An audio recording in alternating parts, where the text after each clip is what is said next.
on veut aussi vous demander, si vous le souhaitez, de nous soutenir financièrement pour participer à la location de cette salle qui est importante pour notre histoire, mais qui a été récupérée par des sociétés d'événementiel et qui coûte fort cher. Donc n'hésitez pas, on a créé une cagnotte Litchi, hommage à Alain, donc vous pouvez la trouver, vous pouvez financer, participer en tout cas, pardon, au financement de cette soirée. Merci à toutes et tous. On va prendre la suite, donc maintenant je vais appeler, pour parler d'Alain Krivine, François Sabado, qui l'a accompagné, côtoyé, qui a travaillé avec Alain de très très nombreuses années, avec les relations d'amitié qui ont pu se créer au sein de l'AICR, puis du NPA, de la 4e internationale. Donc François, à toi la parole. Bonsoir. Je rencontre Alain au lycée Voltaire à Paris pour la première fois fin 1969 lors d'une réunion publique de notre cellule lycéenne. Pour nous, jeunes lycéens, plus qu'un candidat à la présidentielle de 1969, c'est surtout un leader historique de mai 68 qui vient à notre rencontre. Et nous sommes tout de suite impressionnés par ce qu'il marque vis-à-vis de nous. Sa simplicité, sa sympathie, son accès facile, son écoute aux questions posées par les jeunes présents dans cette salle. Alain, moi je le vois pour la première fois, adore s'attarder après une réunion ou une manifestation avec les militants, les sympathisants et même des personnes qui prennent contact avec nous pour la première fois. Impressionnés, et ce que nous voyons là nous impressionne bien entendu, on était des jeunes lycéens qui arrivions à la politique et on était très très impressionnés. Et Alain, déjà, dans un premier contact comme ça, réussit, nous montre et réussit à combiner une vie de militant de tous les jours, tout en incarnant une histoire, un combat, une continuité politique. C'est ce qui me frappera et c'est ce qui me fera militer à ses côtés durant près d'une 50aine d'années. Le soutien qu'il apporte aux opprimés est constant, qu'il s'agisse de l'Algérie, dès 56, des révoltes à Prague, de mai 68 ou encore du Nicaragua. Et l'internationalisme d'Alain n'est jamais abstrait. Dans chacune de ces luttes, des camarades l'ont déjà dit, il noue des liens avec des militants qui deviennent parfois des amis, comme Petroul, un des animateurs du printemps de Prague. Alain, il incarne à sa manière ce que nous appelions à l'époque dans notre jargon la dialectique des 3 secteurs de la révolution mondiale. La révolution coloniale, la révolution politique dans les pays de l'Est et la révolution sociale dans les pays capitalistes avancés. Et ces années le conduisent progressivement et avec des ruptures du mouvement communiste aux révolutions coloniales et à la 4e internationale. À ce moment précis où Alain s'en va, comment ne pas évoquer le duo que forment Alain et Daniel Ben Saïd? Œuvrant ensemble à la direction de la Ligue, ils tentent de faire le lien entre l'intervention quotidienne de l'organisation et les grandes hypothèses stratégiques révolutionnaires. Dans ce duo, Daniel incarnait la Ligue par les idées et Alain, c'était la Ligue par l'organisation. Pour y parvenir, une ligne de crête, se démarquer du réformisme tout en recherchant l'intégration des révolutionnaires dans le mouvement réel des masses. Alain est unitaire, il ne ménage pas son énergie et se montre toujours disponible pour soutenir les luttes avec pour fil rouge l'unité d'action et la défense d'un programme anticapitaliste. Il a l'obsession du dialogue avec les militants de gauche, en particulier les communistes, et au-delà, les syndicalistes, les animateurs des mouvements sociaux. Il met son talent au service d'une démarche permanente, vulgariser notre politique en trouvant les mots, les formules qui font mouche. Enfin, Alain est un homme de parti, au sens historique, mais aussi au quotidien, sur le terrain, loin de l'image du sectaire qui cultive la silhouette particulière de son organisation.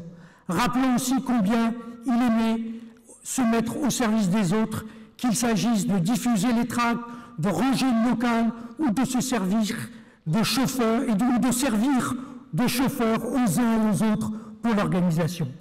Alain a considéré l'organisation comme un instrument, un moyen efficace pour défendre les idées révolutionnaires. Aujourd'hui, après les défaites du XXe siècle et le changement d'époque que nous vivons, se fait sentir la nécessité d'une réorganisation du mouvement historique d'émancipation. Alain le ressent vivement dans sa chair. Aujourd'hui, Alain est parti, alors que la guerre revient en Europe. Ces combats nous le rappellent. Notre camp est celui des peuples opprimés, de leurs droits, jamais des oppresseurs. Avec lui, ce qui disparaît, c'est plus d'une soixantaine d'années de combats politiques, mais aussi un sens de l'initiative, un sens politique rare, de l'audace politique aussi. Souvent, ceux qui le connaissent disent d'Alain qu'il a du pif, qu'il sent les situations, les rapports de force, mais il aura surtout eu l'intelligence de mettre en perspective l'actualité immédiate avec de nouveaux horizons historiques. Cette qualité lui aura permis de résister aux sirènes du pouvoir auxquelles tant d'autres de sa génération ont succombé. Alain incarne la noblesse de la politique et force notre respect. Enfin, un dernier mot pour dire à quel point la présence et le soutien de sa compagne Michel et de ses deux filles Nathalie et Florence, tout au long de sa vie, lui ont été précieux et nécessaires. Alain, tu nous manques déjà. Merci.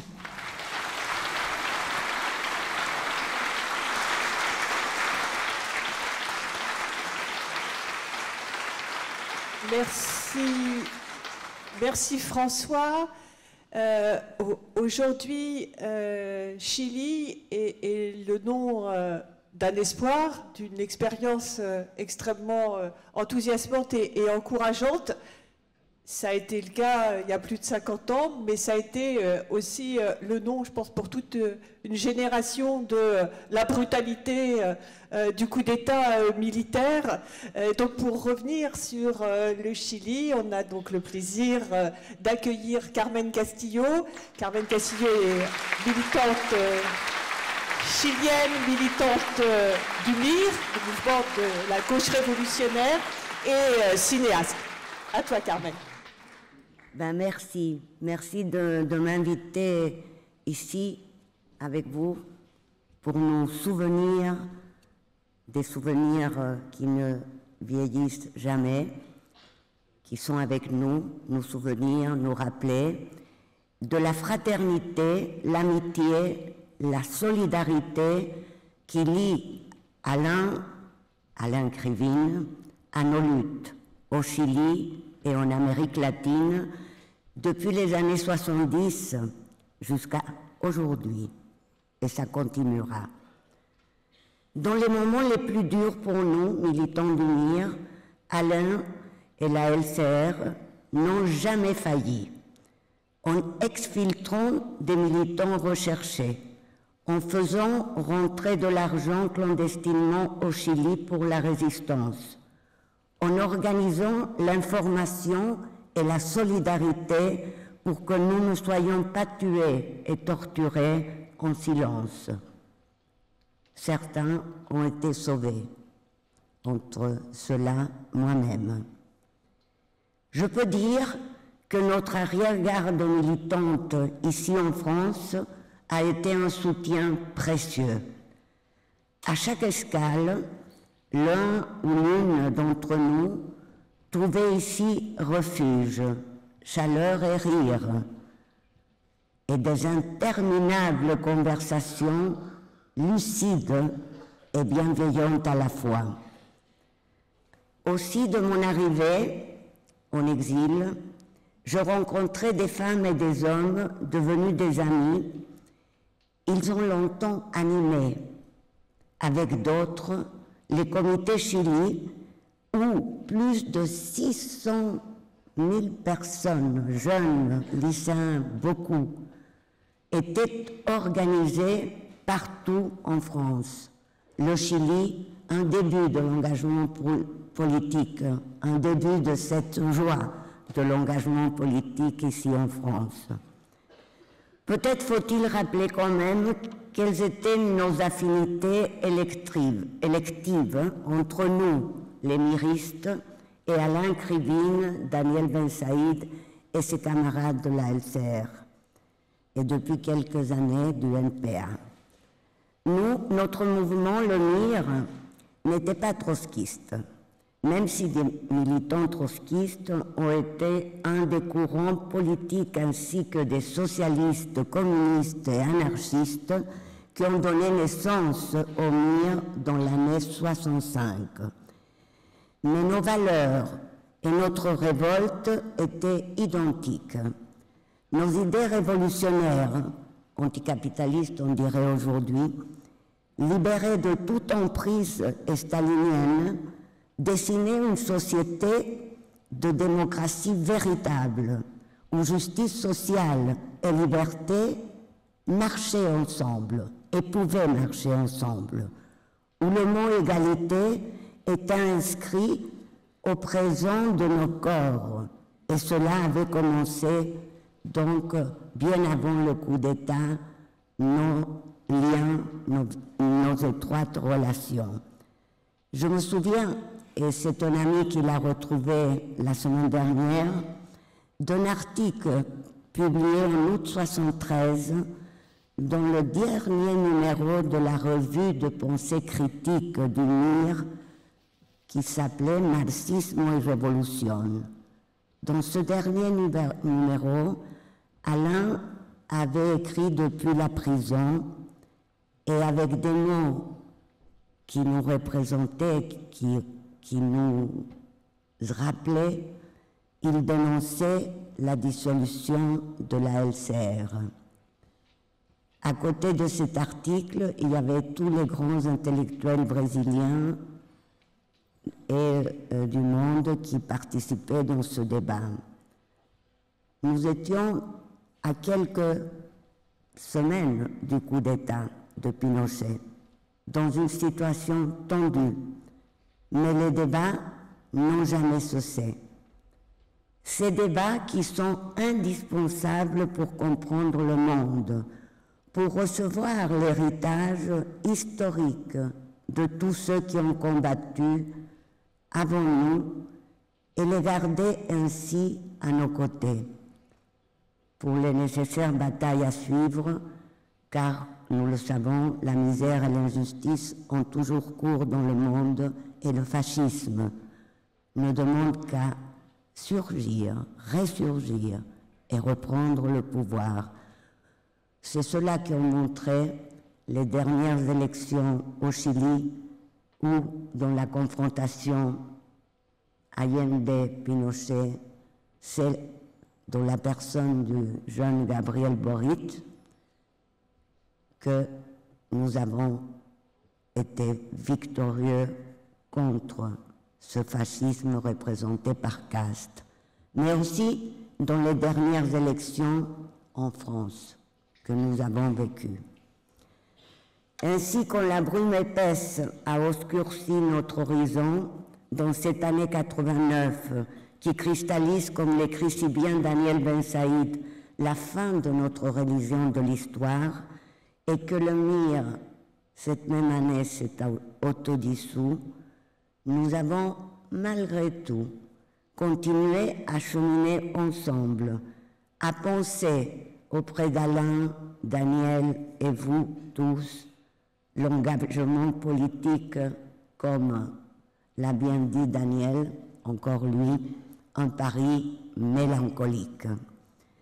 Je vois l'ironie et la tendresse d'Alain dans le film On est vivant, où on évoque cette obstination toujours ouverte qu'il avait au présent, à la réalité du présent. Je vois la destinée d'Alain, sa résistance à l'ère du temps et son engagement. Et je me dis que d'une certaine manière, il est mort en combattant, parce qu'il n'a jamais renoncé à changer le cours du monde. Un autre temps, un autre monde, que celui que nous avons dû affronter dans le combat contre une dictature militaire fasciste, bien sûr. Mais pour nous, Alain a une place, à côté de nos combattants morts, Miguel Enríquez, Edgardo Enríquez, Luni Videla, Bautista Fanchowen, Diana Aron et tant d'autres. Nos morts resteront parmi nous. Oui, merci. Nos morts resteront avec nous aussi longtemps que nous serons en vie, des compagnons dans les luttes, des lucioles, dans les temps obscurs. Compañero Alain Krivine, presente. Hasta la victoria siempre. Merci.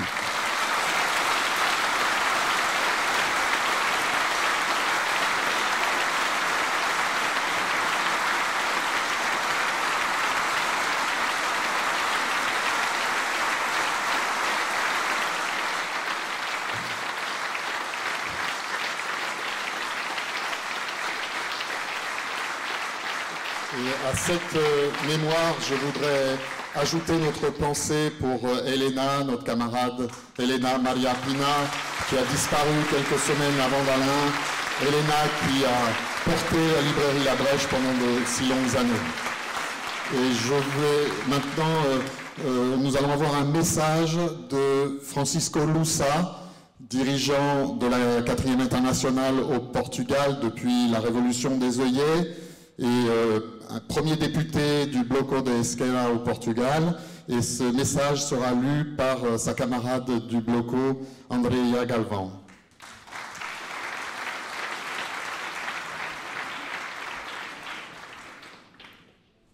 Bonsoir. Le 10 mai 1968, je ne sais pas qui aurait été aux barricades de la rue Gay-Lussac. Alain, certainement. On me dit qu'Ernest y était, enthousiasmé par ce monde qui changeait de base. Daniel, Jeanette, Charles, Henri, combien d'autres, tant de jeunes révolutionnaires qui croyaient et réalisant leur premier ressaut au ciel, forte de sa parole. Ils vivaient les assemblées, les comités, les manifestations, la bourse y a coûté, la vie générale va disparaître vers des baraques de l'armée en Allemagne. Tout est à la portée de la volonté.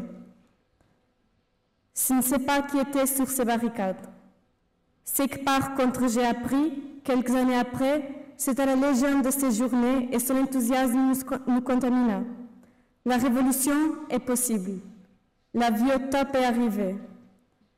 Alain, était-il le seul à porter une cravate?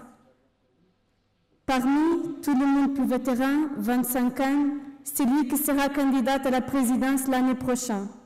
Il fallait oser occuper les espaces et créer le mouvement. Lui, c'était notre légende. Certainement, ce monde sera fouetté par les tragédies des années suivantes. Les désastres boliviens, les coupes chiliens, les stades pleins de prisonniers, les femmes et hommes massacrés par les militaires. Et pourtant, un éclatant espoir croisant les Pyrénées, et je sais qu'en Espagne, comme chez nous, au Portugal, on respirait ces lumières, et 6 ans après, en 1974, on était certains que c'était le mouvement de 1968 qui avait inauguré cette époque. C'est ça la condamnation du temps. Il faut regarder vers le passé pour savoir quel cycle a terminé et quel cycle le remplaça. Alors, ne plus qu'une cinquantaine d'années séparent ceux et celles de la rue Gay-Lussac de la Révolution d'octobre. Une vingtaine d'années de la fin de la guerre, c'était hier, le temps de souvenirs encore vivants. Et pourtant, qu'ils y elles brisant le vieux monde et portaient la nouvelle génération. Le cinéma et la musique changeaient, le vieux cochon trébuchait, ont écouté la force de la jambe de la barricade. C'était l'international. On ne savait pas la durée et toute parole instantanée entre le monde de mai et la révolution des œillets. Maintenant, le temps pèse. 1968 est plus distant pour nous que l'octobre l'était pour eux. Pas de problème pour Alain. Ça nous passera avec l'âge, nous a-t-il dit en souriant avec ses mémoires. La fidélité le déterminait, cherchait toujours où est-il le maillon faible. Charles Péguy, qui Daniel tant à m'en cité, disait à propos d'un collègue qu'il avait une façon de vivre. Parti, marcher droit, arriver quelque part. Arriver à l'heure plutôt que de ne pas arriver. Arriver où on n'allait pas plutôt que de ne pas arriver. Avant tout arriver. Tout plutôt que de vaguer. Et que là, le plus grand erreur, c'est encore derrière. Ces chemins, c'est toute la vie d'Alain. Ne pas errer, même si l'erreur est partie de notre vie, et combien nous l'avons commis. Mais continuons sur le chemin de la loyauté à nos devoirs, le peuple travailleur, la planète, l'égalité, le socialisme. Ce chemin s'enfuit de la rue Gay-Lussac jusqu'à Futur. Si nous voulons savoir qui était Alain Krivine, c'est là qu'il faut le trouver. Merci.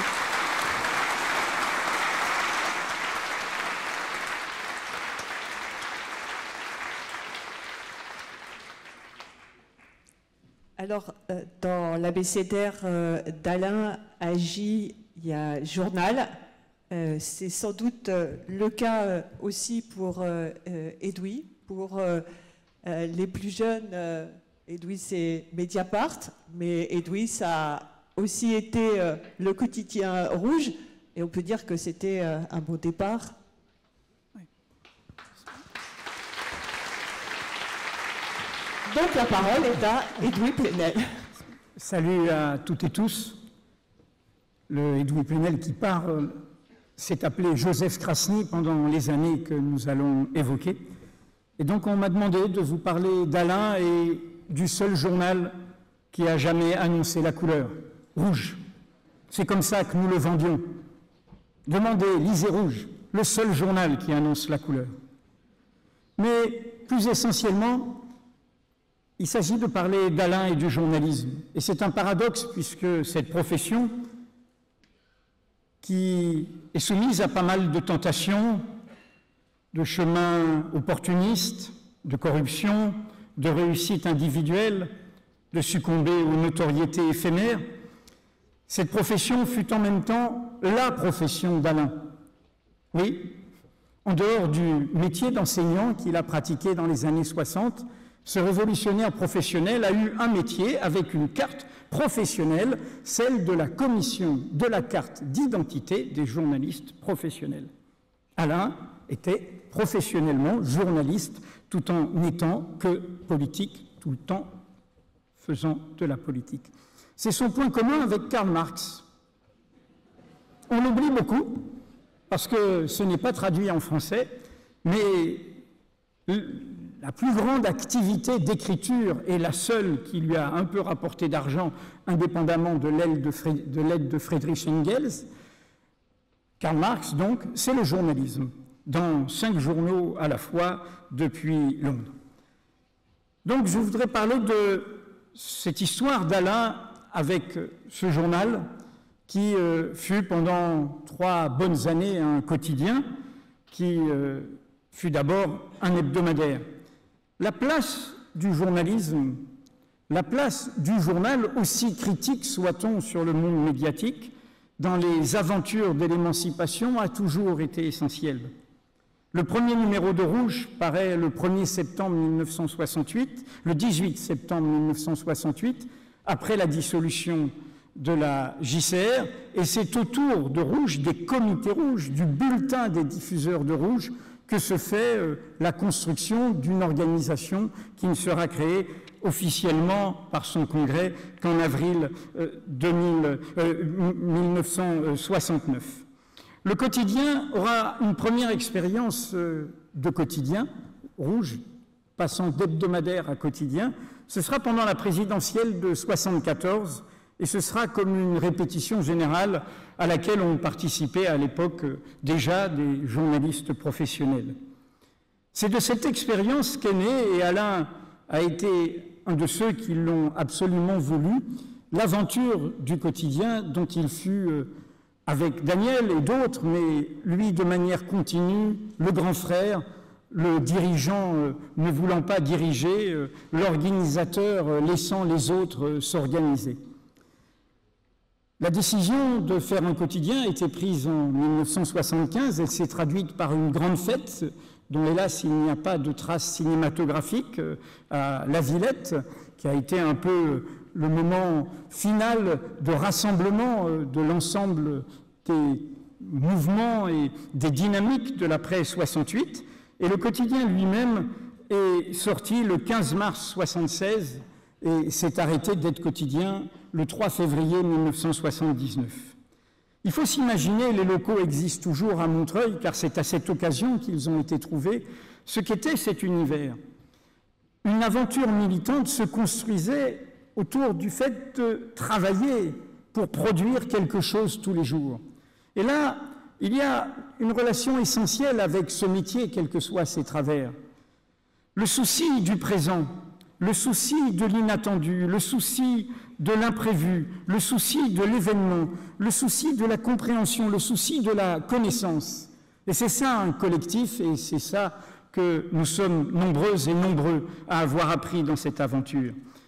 Alors, Rouge, c'était Rotographie, d'abord une imprimerie, on l'a vu tout à l'heure, et qui existe toujours au rez-de-chaussée. Après, une division du travail à la fois un peu genrée et intellectuelle, parce que c'était un journal en partie numérique, avec toute une armée de clavistes qui, pour beaucoup, étaient des femmes. C'est la dimension genrée de la division du travail à l'époque, même s'il y avait aussi des hommes. Et puis une division intellectuelle, il y avait au premier étage les rubriques vraiment nobles, Pierre et l'International, le social, la politique évidemment, et puis au deuxième étage dont j'étais, la culture, la rubrique femmes, avec laquelle je partageais mon bureau de journaliste éducation. C'est ce collectif que Alain a animé, et je voudrais en retenir trois leçons. Avec cette image, il était le premier tous les matins. Il arrivait le plus tôt, avant tout le monde. En général, en ayant emmené, mis dans sa voiture, le seul journaliste professionnel, en fait, ils étaient deux qui avaient déjà fait le métier de journaliste, Ploec, Jean-Paul Besset, de son vrai nom, et l'autre étant Bertrand Audus. Et la première image d'Alain qui m'est toujours restée, c'est ce dévoreur de presse. Il s'asseyait à son bureau et il lisait toute la presse, tout ce qui lui tombait dessus, comme il écoutait toutes les radios, comme il mangeait toutes les nouvelles. Et là, on retrouve ce souci de comprendre, de connaître, de savoir, d'être dans cette action du présent. Alors, de cette formidable école, et je voudrais retenir trois idées plutôt qu'Alain a incarnées. D'abord, le collectif. Au Rouge, il n'y avait pas de chef, il n'y avait pas de dirigeant, il n'y avait pas un rédacteur en chef qui décidait à la place des autres. Il y avait un collectif, et Alain en était l'incarnation par sa maïeutique, sa façon de laisser jouer, de laisser travailler, et cet apprentissage d'un métier comme n'étant pas une aventure individuelle, comme n'étant pas un jeu, comme étant un nous. La deuxième leçon, c'est cette liberté immense qu'il y avait à Rouge. Le débat politique a eu lieu.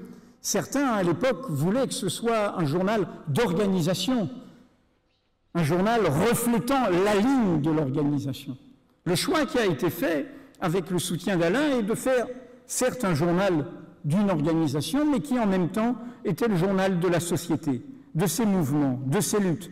Ça suscitait parfois des tensions avec le secteur concerné qui ne se reconnaissait pas forcément dans le traitement par le journal, mais le journal se faisait l'écho aussi de toutes les luttes qui ont toujours, ce qui a toujours caractérisé la Ligue puis le NPA, c'est évidemment le fait d'apprendre des luttes, d'apprendre de ceux qui résistent et qui s'engagent. Enfin, et plus essentiel, et là on est au cœur de la tradition qu'incarne Alain, qu'incarne Hubert, qu'incarne Catherine, qui en parlait avant moi. Ce rapport à la vérité, non pas à la vérité révélée, avec un grand V, mais ces vérités recoupées, sourcées, documentées.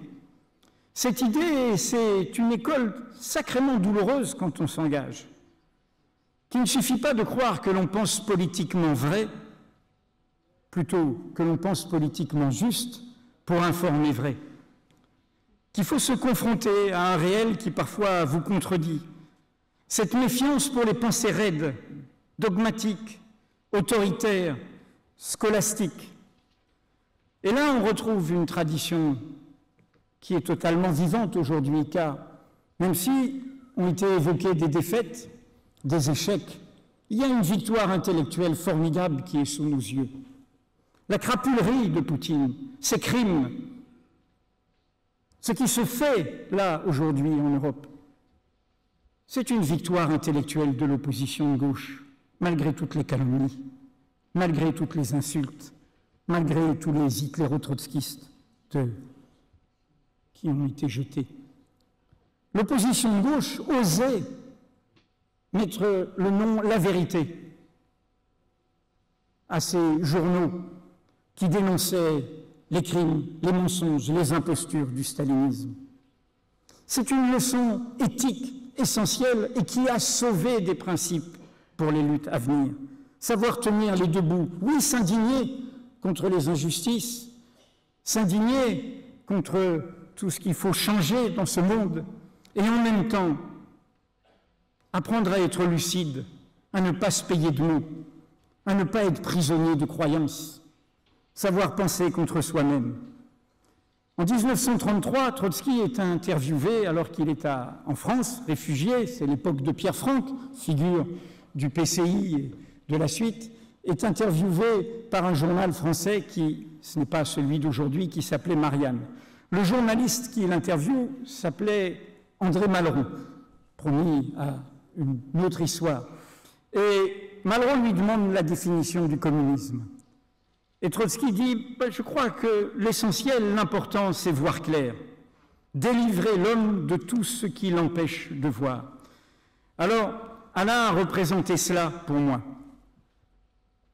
Cette humilité devant le réel, apprendre du réel, apprendre de ce qu'il nous montre, ce qu'il nous dit, ce que sont ces luttes. Et pour terminer, avant de laisser la parole à quelqu'un qui fait signe à mon premier article dans Rouge, c'était en décembre 69, j'avais 17 ans, c'était sur les Trois Glorieuses du peuple martiniquais. J'étais en Algérie à l'époque. Je voudrais dire aussi combien nous ne sommes pas tout jeunes tous ici. Mais ce que l'on voit dans toute cette histoire et qu'Alain a totalement incarné dans son intégrité, dans sa fidélité, dans son humilité blagueuse, c'est une éternelle jeunesse. L'éternelle jeunesse de l'indignation, l'éternelle jeunesse de celles et ceux qui disent non à ce qui n'est pas supportable. Merci.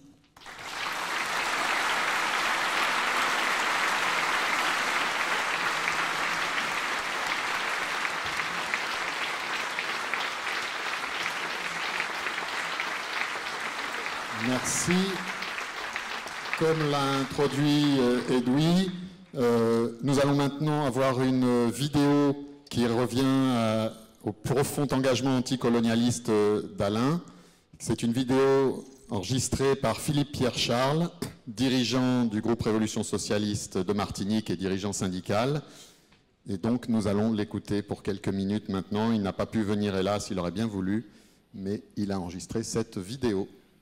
Chers camarades, chers amis, je regrette de ne pas pouvoir être parmi vous, comme j'ai regretté ces dernières années les rencontres avec Alain Krivine, chez lui, si conviviales, si fraternelles, pendant lesquelles on pouvait facilement s'informer sur la situation des différentes sections de la 4 ou sur le dédale des bulletins intérieurs ou des différentes tendances de la LCR ou de la Ligue communiste. Ce qui frappait dans ces conversations, c'était le souci d'Alain Krivine de rassembler sur des valeurs, de rassembler sur des projets, de rassembler sur des pratiques. Son sens des personnes était également très important et on passait du temps à évoquer Ernest Mandel, Livio Maitan, Pierre Franck. Et je crois qu'il est difficile de parler aujourd'hui d'Alain Krivine sans penser à toutes les belles personnes avec lesquelles il a milité, il militait et que nous rencontrions au long de ces années. Quelles sont les qualités qu'il me semble que l'on devrait retenir d'Alain Krivine, au-delà de son humour, au-delà de son dévouement? C'est peut-être sa qualité à combiner un certain nombre de choses, combiner la fermeté stratégique et la souplesse tactique, combiner la théorie et la pratique, combiner la fidélité à son courant et l'ouverture aux autres. Son internationalisme conséquent nous apparaît un outil précieux et dans cet internationalisme, la solidarité anticolonialiste nous est particulièrement chère. Nous avons besoin de cet anticolonialisme aujourd'hui. Jamais Alain Krivine n'a laissé la petitesse géographique de nos pays être un argument pour l'indifférence. Et lorsqu'il est venu chez nous, au-delà des meetings, des réunions, des discussions, eh bien, il a pu avoir de longs entretiens avec le bras droit nationaliste d'Aimé Césaire, malgré nos différences, ou bien encore participer à l'importante conférence de Bonneveine des dernières colonies de la France, où il a eu la chance de pouvoir s'exprimer, contrairement à nous pour des raisons de sectarisme. Eh bien, l'un des atouts, l'une des réussites, selon moi, d'Alain Krivine aussi, c'est d'avoir réussi à passer le témoin, d'avoir réussi à contribuer à la transmission des acquis, avec toujours un souci en tête et dans sa pratique, le souci de construire un outil utile pour la lutte, et cela sans grosse tête, loin des égos et loin des obsessions sectaires. Hasta siempre, compañero. Le combat continue. Merci pour ton œuvre, merci pour ton action, et ensemble, nous continuerons la lutte.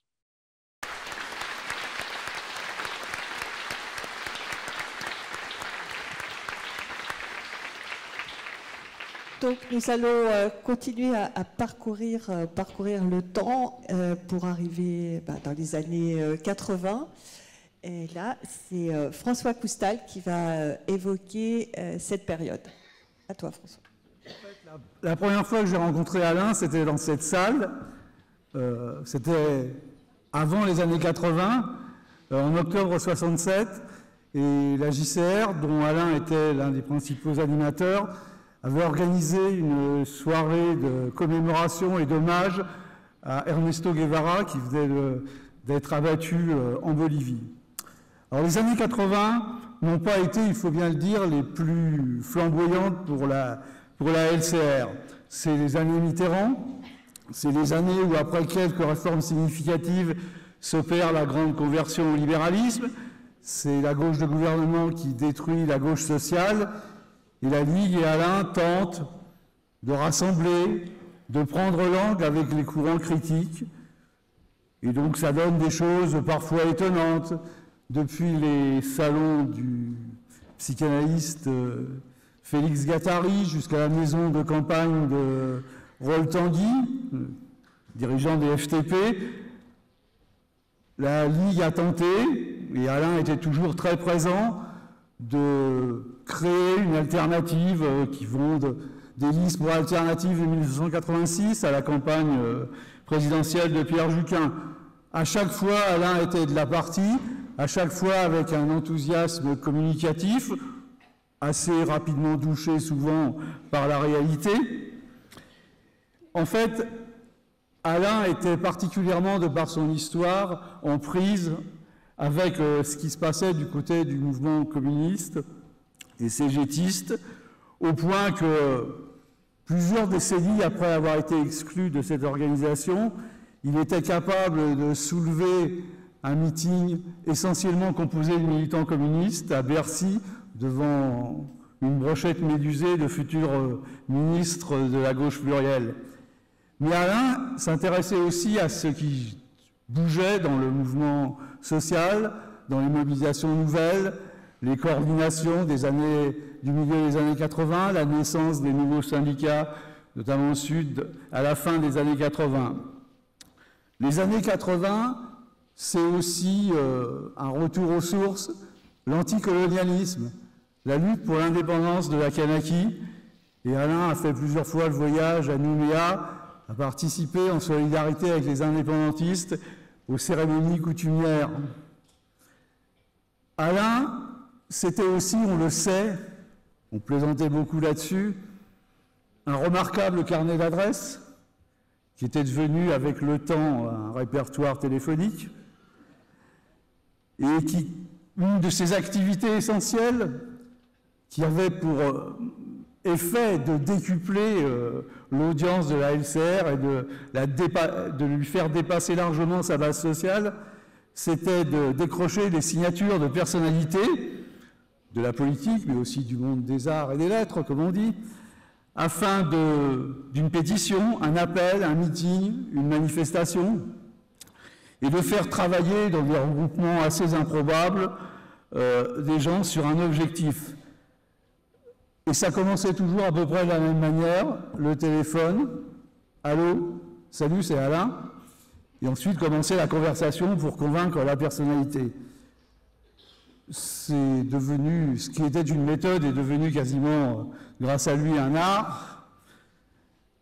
Un exemple parmi d'autres, la campagne pour l'annulation de ce qu'on appelait alors de la dette de ce qu'on appelait alors le tiers-monde, au moment du bicentenaire de la Révolution française. Et bien sûr, ce fut un succès collectif, mais c'est un succès collectif qui devait beaucoup à Alain, son carnet d'adresses, ses coups de fil. Il y avait un mot d'ordre, dette, apartheid, colonie, ça suffit comme si. Il y eut un concert avec, excusez du peu, Renaud, Johnny Clegg, la Mano Negra, une manifestation et un rassemblement avec toute une série de personnalités qui s'étaient réellement impliquées, personnalités diverses, puisqu'on y trouvait l'écrivain Gilles Perrault, les dessinateurs Lou Signé et Georges Wolinski, futures victimes de la barbarie, Jacques Gaillot, évêque in partibus d'un diocèse fantomatique, Jacques Ralit, ancien ministre communiste et futur sénateur, et enfin le général Otelo Carvalho, le stratège de la Révolution portugaise, la Révolution des œillets. Quel casting, quel talent. Salut l'artiste.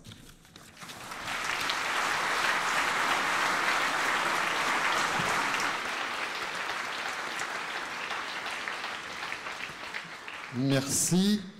On va avoir encore une petite vidéo du camarade Edgar Sanchez, dirigeant de la section mexicaine de la 4e internationale, le PRT, qui avait envoyé ce message racontant une visite d'Alain au Mexique. Je suis Edgar Sanchez, membre du bureau de la 4e internationale et militant du PRT, section mexicaine de la 4e internationale. Face à l'impossibilité d'être présent à Bogotá pour cet important hommage au camarade Alain Krivine, qui se déroule ce 30 avril à la Mutualité à Paris, je voudrais vous transmettre un salut fraternel en mon nom et en représentation des camarades du PRT mexicain. La trajectoire et la vie militante d'Alain Krivine sont très importantes pour nous. Le PRT trouve son origine dans le mai 68 mexicain. En pleine grève étudiante, quelques semaines avant la massacre du 12 octobre 68, a été constitué le groupe communiste internationaliste, qui plus tard a donné naissance au PRT. Pour ces raisons, Alain Krivine constitue une référence politique centrale pour notre génération militante de 68. En plus de cette référence, Alain a toujours maintenu une relation de camaraderie avec le PRT et ses militants et militantes. De même qu'au niveau des relations d'amitié avec beaucoup d'entre nous, parmi lesquels Rosario Ibarra, candidate du PRT à la présidence du Mexique en 1982 en Mexique. Étant ainsi elle la première femme à présenter sa candidature pour ce poste dans l'histoire du Mexique. Lors de son voyage au Mexique dans les années 82, Alain avait été hébergée dans la maison de Rosario Ibarra. La camarade Rosario, elle aussi, nous a quittés le 15 avril de cette année, à l'âge de 95 ans. Alain et Rosario sont pour nous des références centrales. Je me souviens aussi d'Alain quand nous avons visité ensemble le musée Léon Trotsky, ici au Mexique. Alain a également est très solidaire du mouvement zapatista au Chiapas, notamment quand il s'est déplacé en caravane à la ville de Mexique. Viva Alain Krivine, viva Zapata, viva la Cuarta Internacional.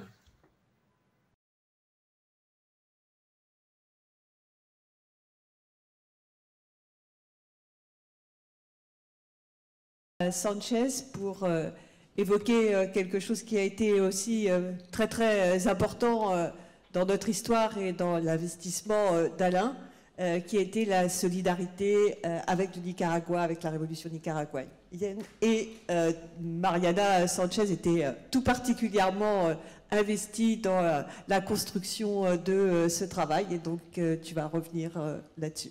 Merci. Je vais essayer de revenir là-dessus. Bonsoir à toutes et à tous. Alain et le Nicaragua, c'est une longue histoire. Une longue histoire qui avait commencé avant même le triomphe de la révolution sandiniste, dans les premiers mois de 1979, dans des débats homériques. Avant même que les sandinistes ne prennent le gouvernement, nous posions déjà des questions sur la nature du régime du Nicaragua. Évidemment, sur la nature de la direction qui conduisait ce régime, en l'occurrence le Front sandiniste. Cela nous avait coûté de fortes engueulades. Un divorce, c'est pas assez fort? Bon. C'est bon là? Donc je vous disais que cette affaire du Nicaragua nous avait coûté beaucoup d'engueulades, un divorce, la CAT se déchirait, il y avait en plus la fameuse brigade Simon Bolivar qui était partie dans une aventure hasardeuse sur les terres du Nicaragua. Alain, toujours pragmatique, prit très vite le parti de la solidarité, soutenant celles et ceux qui essayaient déjà de construire un mouvement de solidarité avec quelques rares appuis au sein de la CGT et surtout les appuis dans les secteurs chrétiens, notamment dans la CIMAD. Des fréquentations qu'Alain ne renia jamais, faisant son premier voyage au Nicaragua quelques années plus tard, où il allait retrouver une délégation de la 4, en compagnie d'un pasteur, Georges Casalis. Lors du triomphe du 19 juillet, la Ligue, malgré ses débats, c'était notre force et notre richesse, s'engagea, toutes tendances confondues, dans la solidarité avec la révolution sandiniste. Alain fut désormais de toutes les manifestations, à quelques dizaines, à quelques milliers, devant l'ambassade, dans cette mutualité, bondée au moment où nous croyions que la révolution allait s'étendre à l'Amérique centrale, à beaucoup moins nombreux quelquefois sous la Bastille. C'est ainsi qu'en 1984, lors de la tenue des premières élections, le fusil sur la tempe déjà pour les Nicaraguayens, nous avons réussi à convaincre Alain, avec l'aide de Daniel, de participer aux délégations d'observateurs. Alain, lui, il aurait préféré partir avec des brigades de solidarité, construire des écoles, cueillir du café. Il y a des dizaines, des centaines de camarades de la Ligue qui étaient partis dans toutes les en région parisienne, dans toute la France, construire ces brigades, construire le Nicaragua, participer à la construction. Alain partit avec son ami, le pasteur Casalis, retrouver une délégation de la 4, avec Hugo Blanco et un camarade du PRT mexicain. Une camarade de la Ligue de Marseille, Cathy, fit office de traductrice parce que malgré son engagement pour l'Espagne antifranquiste hier, pour l'Amérique latine aujourd'hui, Alain ne progressait pas du tout en espagnol. Sur place, Alain refusa les hôtels et il partit vivre chez des camarades internationalistes. Une autre camarade des comités de solidarité, Michel, se souvient encore aujourd'hui du voyage qu'elle partagea avec Alain et le pasteur Casalis sur la compagnie Aéroflot. Il fallait à l'époque 27 heures pour arriver au Nicaragua.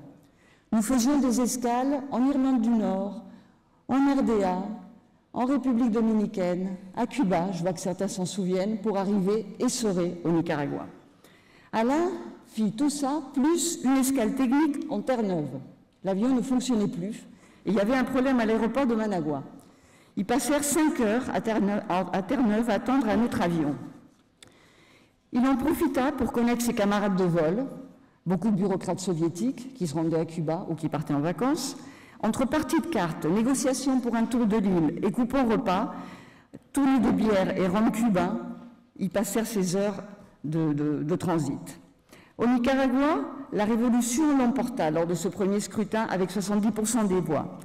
Alain partit à la rencontre des Nicaraguayens, à la campagne, dans les villes. Il rencontra les militants du FSLN, des internationalistes de passage.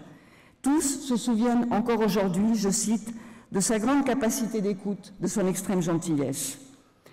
Il put faire des rencontres qui le marquèrent avec des militants des quartiers, des CDS, des militants des associations de femmes et retrouva là-bas une militante du FSLN qui avait été réfugiée en Europe, Léa Guido, qui est devenue ministre de la Justice. De retour en France, Alain participa avec nous à la réception de celui qui est devenu malheureusement un dictateur ensuite, Daniel Ortega, reçu au Cirque d'hiver, et il nous aida, avec le carnet d'adresses dont tu parlais, à remplir ce Cirque d'hiver, plus grand que la Mutualité, et notamment à y faire venir Bernard Lavillier, qui avait été observateur comme lui en 84 au Nicaragua. Rebelote en 90, les militants de la Ligue repartent à l'assaut du 2e étage pour convaincre Alain de repartir comme observateur pour les 2e élections au Nicaragua. Elles étaient imposées, ces élections-là. Il y avait eu des accords de paix difficilement négociés, le pays était exsangue, Ortega et son vice-président, aujourd'hui devenu opposant et réfugié en Espagne, ne se doutaient pas, enfin pensaient qu'ils allaient remporter ces élections. Nous aussi, on sous-estimait les dégâts de la guerre, du blocus, mais aussi les dégâts que provoquait la politique du FSLN. La journée du 25 février, le jour du scrutin, Alain la passa accompagné par une camarade traductrice du comité, elle nous en a refait le récit. Nous sommes passés de village en village autour de Managua. La participation de la population était impressionnante. Des files depuis très tôt le matin, restaient toute la journée sous un soleil brûlant. Aucun incident, organisation scrupuleuse dans les bureaux de vote, un silence de mort. À la fermeture des bureaux, nous avons assisté au dépouillement dans un bureau près de Managua. Le FSLN gagnait à une toute petite majorité derrière la représentante de la droite, Violeta Barrios de Chamorro. Le soir, ils sont restés entre observateurs et journalistes dans la grande salle du centre Love Palme de Managua pour attendre les résultats. Vers 21h, j'ai rencontré dans un couloir Silvio Prado, de la direction Europe du FSLN, aujourd'hui lui aussi réfugié en Espagne, complètement défait. Les rumeurs couraient que le FSLN avait perdu les élections. Je suis allé prévenir Alain Krivine, abasourdi, comme tout le monde, ne comprenant pas ce qui se passait autour de lui. C'est un Alain triste, en état de choc, comme nous toutes et nous tous, à qui j'ai dit au revoir le lendemain quand il reprenait l'avion en France. Alain en parle dans son livre de cette nuit, de ce cauchemar de nuit à Managua. La nuit de la défaite, c'est au centre électoral que j'assistais à la déroute du FSLN. Nous étions des centaines à l'intérieur des bâtiments, des milliers de l'or. À l'annonce des résultats, ni cri, ni appel à la vengeance, mais un silence éprouvant, beaucoup de larmes, un respect total du verdict des urnes, mais aussi un sentiment de défaite, de rêves envolés. Les années ont passé. Alain demandait souvent des nouvelles de ce pays dont la presse ne parlait plus du tout et qui sombrait dans la pauvreté, sous des régimes de droite libéraux, avant le retour reçu avec tant d'espoir par certains au Nicaragua, d'un Ortega à la tête d'un FSLN épuré dont étaient partis les vieux militants et militantes fondateurs alliés à la droite libérale. En 2018, à la suite du soulèvement de la jeunesse du Nicaragua dénonçant les mesures économiques du gouvernement et l'absence de démocratie, la nature du régime instauré à son retour par Ortega et son clan ne faisait plus de débat entre nous. Alain n'hésita pas. Il fut parmi les premiers signataires de l'appel lancé par d'anciens brigadistes et militants des comités de solidarité pour dénoncer la répression et soutenir le mouvement de la jeunesse que nous avons publié dans Mediapart. C'est au téléphone qu'en 2019, il nous donna conseils et contacts pour élargir cet appel, difficile à faire signer par certains secteurs de la gauche encore hantés par le campisme ou accrochés à l'image de la révolution sandiniste des années 80. Alain avait suivi cette évolution. Il s'était tenu, comme toujours, du bon côté de la barricade, avec le peuple, avec les jeunes du Nicaragua. Il aurait sans doute été accablé, révolté comme nous par l'évolution meurtrière de ces dernières années. Il aurait manifesté avec nous, même si nous ne sommes désormais que quelques dizaines, devant l'ambassade du Nicaragua, si sa santé lui l'avait permis. Mais Alain aurait sûrement aussi préféré garder le souvenir de ce que l'écrivain argentin Julio Cortázar appelait ce Nicaragua si violemment doux. Gracias, compañero.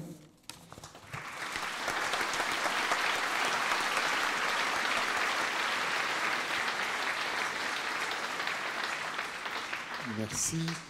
La vie politique d'Alain, comme celle de la LCR, du NPA, c'est une vie politique aussi avec d'autres organisations, des discussions avec d'autres organisations politiques, des débats parfois houleux, des campagnes communes aussi. Et donc, on donne la parole à ces organisations qui ont voulu apporter un message. Donc, je vais donner la parole à Michel Roninson pour la direction de Lutte ouvrière.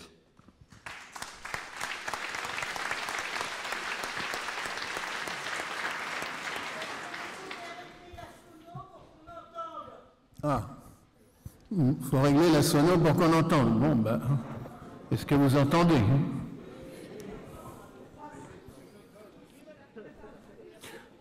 Eh bien, bonjour camarades, c'est au nom de Lutte ouvrière que je viens ici me joindre à l'hommage à Alain Krivine. Il restera pour nous le militant que nous avons côtoyé pendant des années, avec qui nous avons souvent collaboré de façon fraternelle, dans le cadre des relations entre notre organisation et la Ligue communiste révolutionnaire, devenue ensuite NPA. Son décès, nous l'avons appris évidemment avec tristesse. Nous comprenons, nous partageons l'émotion qu'éprouvent les militants de son courant politique, non seulement en France, mais dans le monde, puisqu'il a joué un rôle important auprès de tous les groupes qui se réclament du secrétariat unifié de la 4e internationale. On le voit ici au cours de cette réunion. Et nous savons combien c'est une perte pour vous. Alain était un militant profondément attaché aux idées communistes révolutionnaires. Il les a défendues toute sa vie avec chaleur, avec détermination et avec courage. Beaucoup d'autres qui se sont retrouvés dans les idées trotskistes à une certaine époque de leur vie n'ont pas eu cette constance et ont préféré les abandonner plus ou moins vite pour aller faire carrière, parfois même dans ce qu'on appelle les ors de la République, en défendant des conceptions aux antipodes du communisme révolutionnaire. Alain n'a pas été de cela, et il a défendu ses idées jusqu'au bout, et il mérite à ce titre tout notre respect. Alors naturellement, ce n'est pas tout, nous avons des différences dont nous avons parlé pendant des années, et je dois en parler ici. Alain a été aussi toute sa vie le représentant, un représentant d'une orientation de fond qui a prévalu au sein du courant trotskiste, y compris bien avant lui, et qui refusait de considérer l'implantation dans la classe ouvrière comme une priorité. C'est avec cette orientation que depuis notre origine en tant que courant, nous avons été en désaccord et continuons de l'être.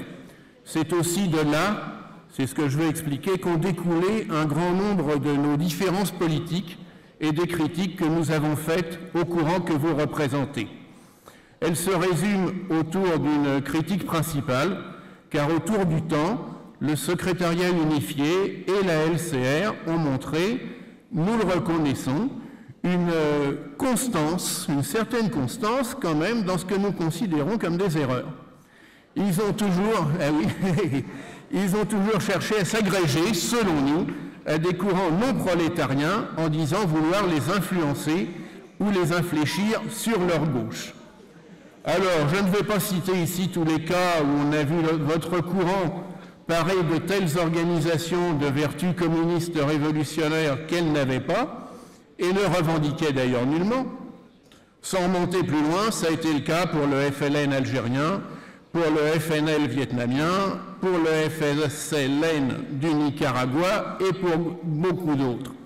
L'idée importante à discuter entre nous, c'est qu'il aurait pu y avoir une sorte de transcroissance de ces organisations nationalistes petites bourgeoises qui les aurait fait devenir révolutionnaires socialistes.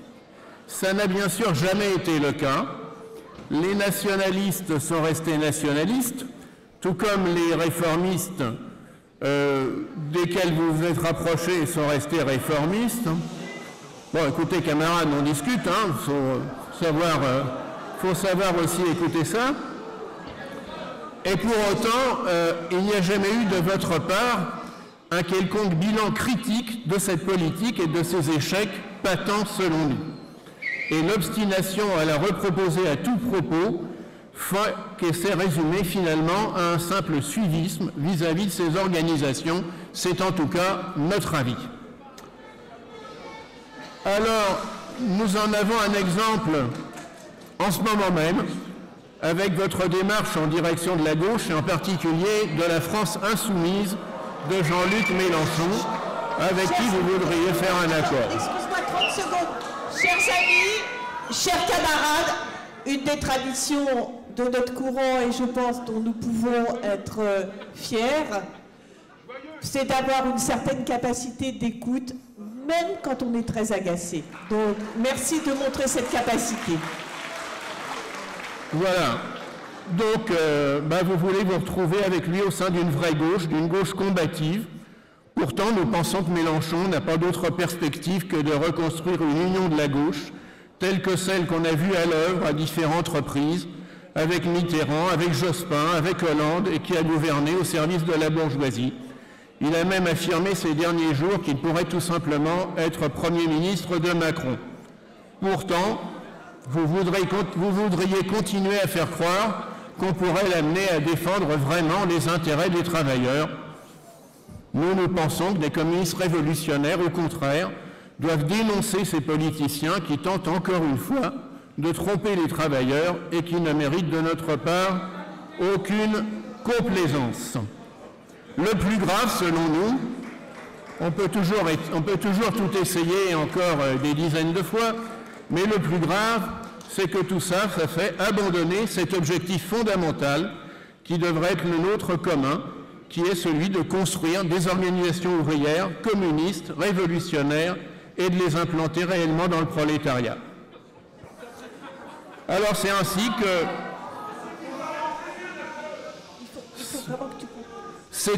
que tout en continuant à vous réclamer de la 4e internationale fondée par Léon Trotsky en 1938, dans la pratique, votre courant s'en est éloigné à notre avis. Le communisme révolutionnaire s'est peu à peu dissous dans un vague anticapitalisme et même dans un écosocialisme qui se veut une innovation théorique, mais qui nous semble surtout une adaptation au courant dominant. Alors, oui, j'en ai plus pour très longtemps. Alors, je dirais simplement que votre attitude vis-à-vis de nous ne nous a pas empêché d'exister, de mener notre politique et d'avoir notre propre activité internationale. Au vu de votre évolution, nous pouvons même estimer avoir au moins autant que vous le droit de nous réclamer de la 4e internationale fondée par Trotsky et de son programme tel qu'il l'a exprimé. Alors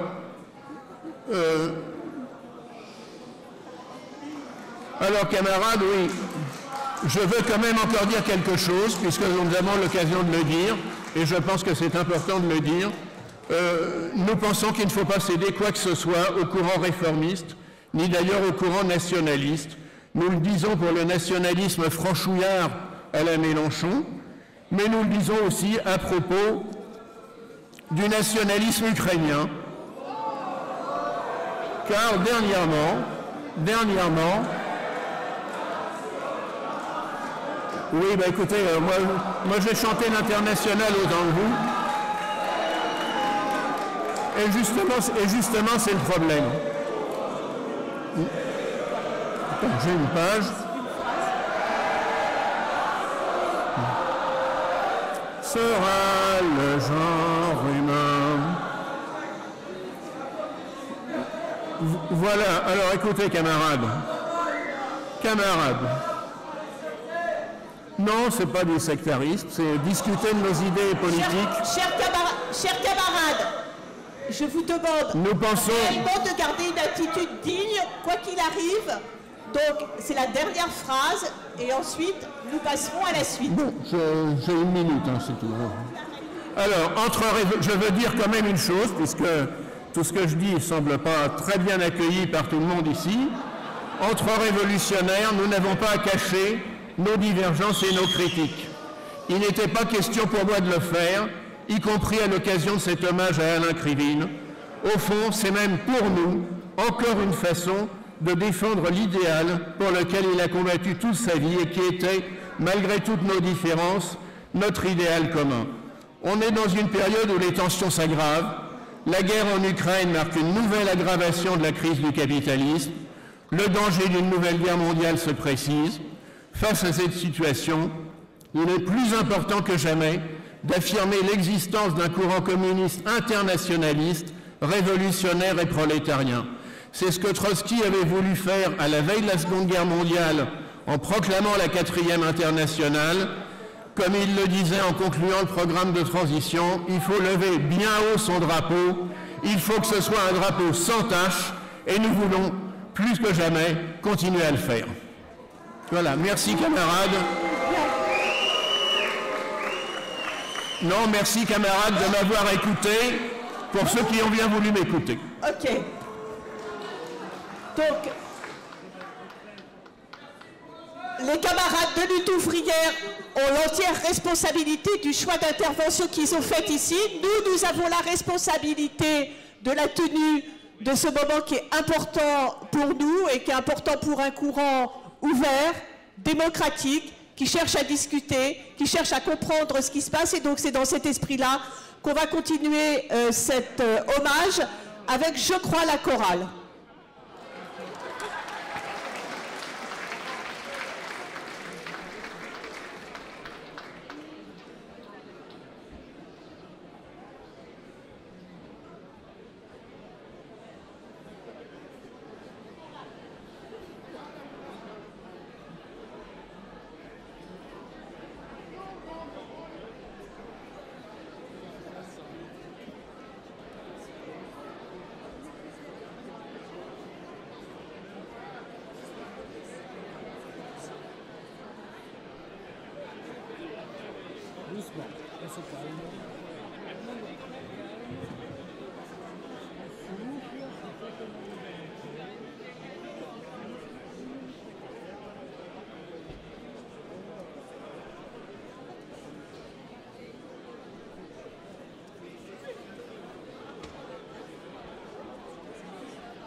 Ça ne marche pas.